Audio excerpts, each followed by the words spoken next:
देली खींच के तमाचा ही हंस देले। चट देनी मार देली खींच के तमाचा ही हंस देले। ही हंस देल ही हंस देल रिंकिया के पापा ही हंस देल। रिंकिया के पापा ही हंस देले। रिंकिया के पापा ही हंस देले। रिंकिया के पापा ही हंस देले। चट देनी मार देली खींच के तमाचा ही हंस देले।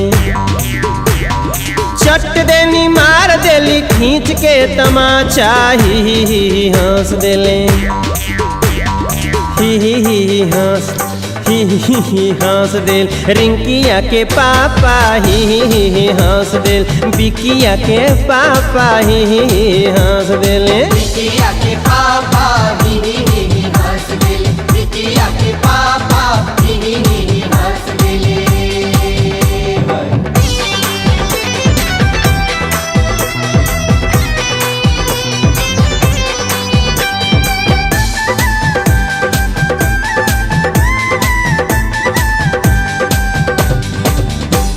सुनीला की मर्द के ना नाम लिहल जाला। सुनीला की मर्द के ना नाम लिहल जाला। इनके बिना नाम लिहले कुछो ना कहाला। इनके बिना नाम लिहले कुछो ना कहाला। सुनीला की मर्द के ना नाम लिहल जाला। इनसे बिना नाम लिहले कुछो ना कहाला। नाम लेके कहेली कि चाय दो जरा सा।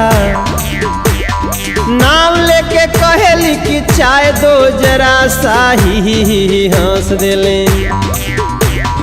ही हंस देले। ही हंस देल रिंकिया के पापा ही हंस देल। बिकिया के पापा ही हंस देले। रिंकिया के पापा ही हंस देले। रिंकिया के पापा ही हंस देले।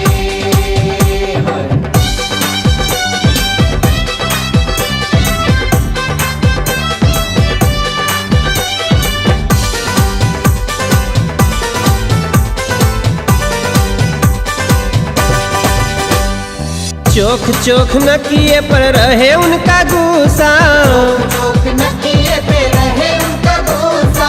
प्यार में वो पीट के छोड़ाए देली भूसा। पीट के छुड़ाए देली भूसा। एक दिन चोन्हाए के वो पूछ दिहली प्यार में। जुटल रहे घर सारा ओह दिन वो सार में। डार्लिंग अपनी शादी में तुमने क्यों नहीं नाचा। डार्लिंग अपनी शादी में तुमने क्यों नहीं नाचा ही हंस दिल। ही हंस दिल। ही हंस दिल चंदन हवा के पापा ही हंस दिल। चंदन हवा के पापा ही चंदनवा के पापा ही हंस देले। चंदनवा के पापा ही हंस देले।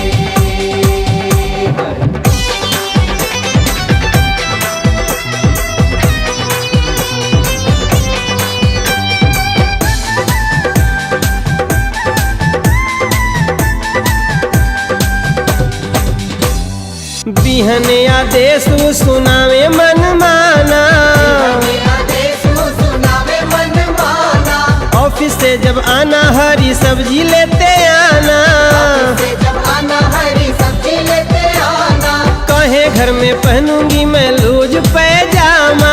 सूट सलवार चोली का नहीं जमाना। जवन इनकर मान करे कह देली साफा।